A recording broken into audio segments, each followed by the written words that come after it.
Guys, how's it going? My name is Julyo. Welcome to my YouTube channel. For today, Blues Lick of the Day, we're actually going to look at a pattern. The scale we're talking about is the A minor pentatonic scale, which for short, it stands for one of the most used patterns in guitar playing in probably the history of rock, metal, and of course blues. And for those of you that have been playing riffs by AC/DC or songs by Guns N' Roses, and of course blues songs by Eric Clapton, B.B. King, Joe Bonamassa, you name it, you're gonna find this pattern everywhere. Now, we are playing the pattern starting from the 5th position, and it sounds like this, because we are playing it against an A minor chord. But if we're using the same pattern, let's say in the key of F minor, we're gonna have. Now, this is a transposed pentatonic pattern, which means we can play this pattern across the fretboard and pretty much it's gonna always sound good. We might need to have a few tweaks, but this pattern has been used and abused in so many different ways that if you're going to get stuck in the pentatonic pattern, you're gonna find really hard to come up with interesting and not boring ideas. Especially since when playing blues, we want to be melodic, we want to have very unique melodic lines, and we want to make the pattern language our language. We want to make it personal. So I want you to think outside the box and take any pentatonic shape, and we're gonna stick for this video to the A minor pentatonic shape, and then start to add notes or take out notes. So I know that if I approach a note chromatically, and if I do it with the right rhythmic intention, it will always sound at least interesting. It might not sound good, but it will sound interesting.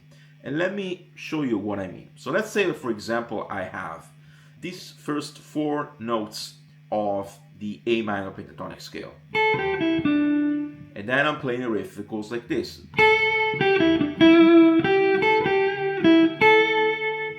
And I'm basically playing around the same 4 notes. And I'm thinking in a melodic way, the way, let's say, for example, a brass instrument or a woodwind instrument will think, or even vocals. But I want to give it a little bit of a spice. So I'm going to start to incorporate notes that are outside the scale. And I'm going to do a chromatic approach to those notes. Let's try with the same 4 notes and see what happens.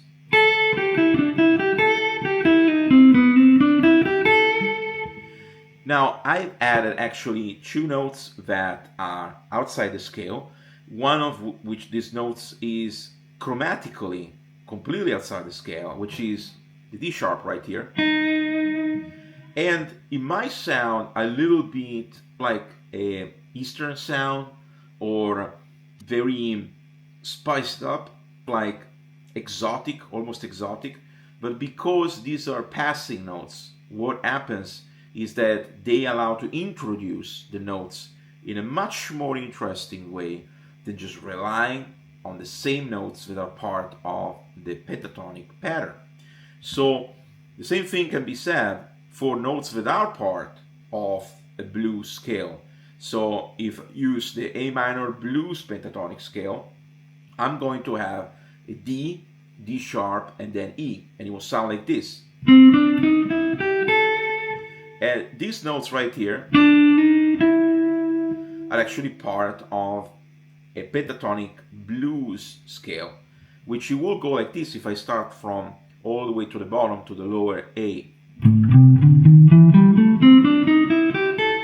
And this is correct and it's perfectly in line with blues. But we want to go outside this. We want to venture in a different territory.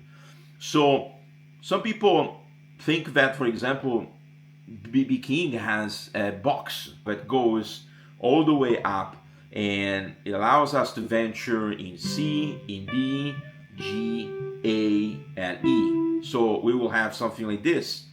If we want to solo, using the pentatonic minor scale, but adding some notes that are in the same key, but at the same time outside the pattern.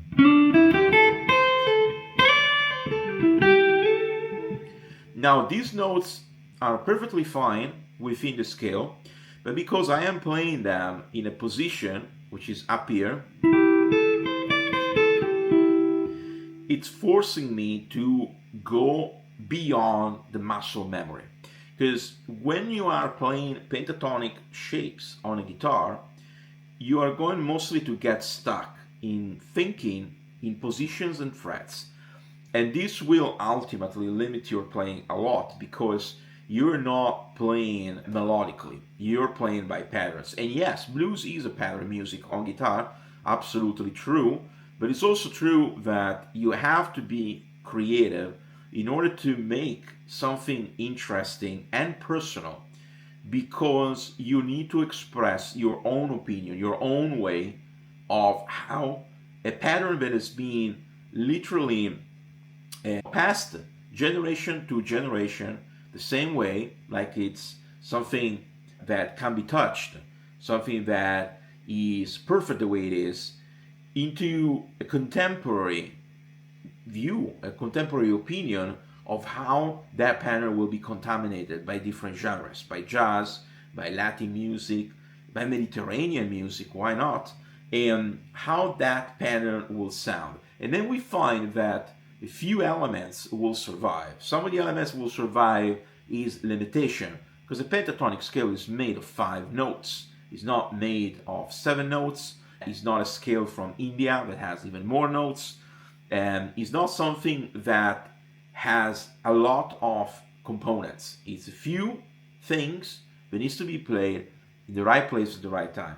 And to do so, you need to be very familiar with what you're dealing and being able to give it a spin, to give it your own take, basically, on how a pentatonic pattern would sound if you add your own flavor, your own personality. And it can be by taking off notes. You might be playing, or you might be soloing over just an A minor, which you can use A minor as a riff or as a drone, like this.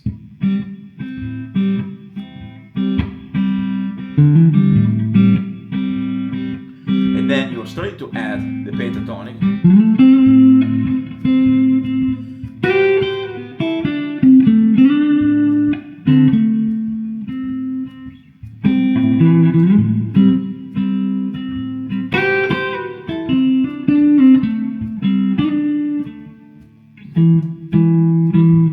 Now, what happened here, for example, is that I played an F sharp, which is here. This is not in the standard pentatonic minor scale, but it sounds good. It sounds good because it creates tension. And I'm playing an A minor.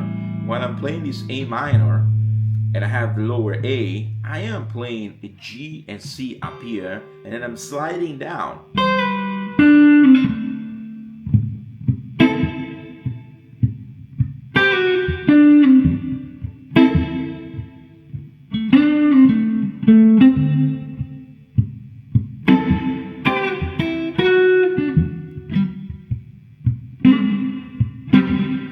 So all this is because I am still bounded by a pentatonic pattern, but I'm working on anything that I can either add or take out from this used and abused pattern.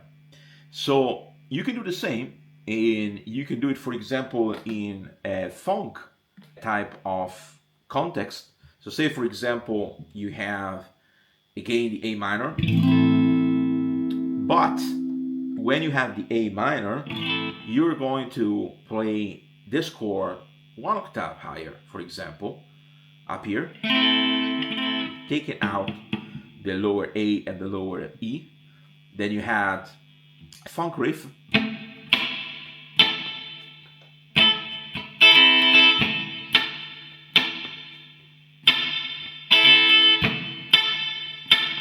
And then over this, you can literally play around minimal notes which are within the pentatonic pattern, but at the same time, they go beyond the pattern.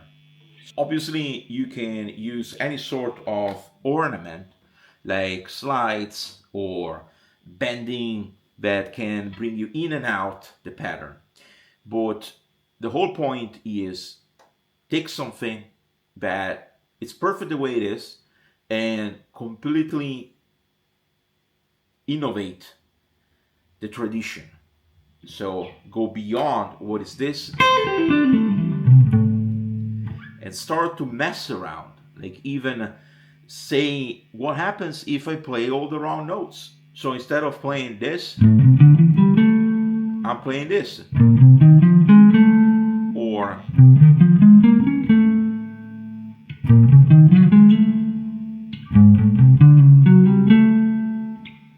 and then think if this fits with your vision, with what you think sounds good against the song that you're playing, or with whatever you're writing, which it could be a brand new piece of music, instrumental or song. And then incorporate that and find those licks, those phrases that you think are your language, your phrases. So if you feel that when you're playing a solo and you're getting stuck in a pentatonic scale, then you might find that there's a particular note that you like that brings you in and out the pentatonic and at the same time is your signature out of key or your signature introductory note. And that will become your signature sound. So say that you have a riff in the background.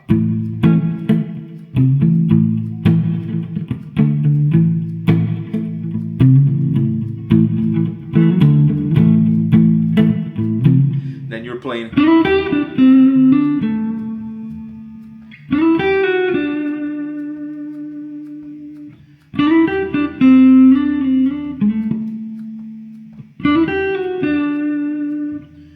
And then you notice that by putting a sharp note, for example, right before the last grade of the scale, which is A, so here, and then, or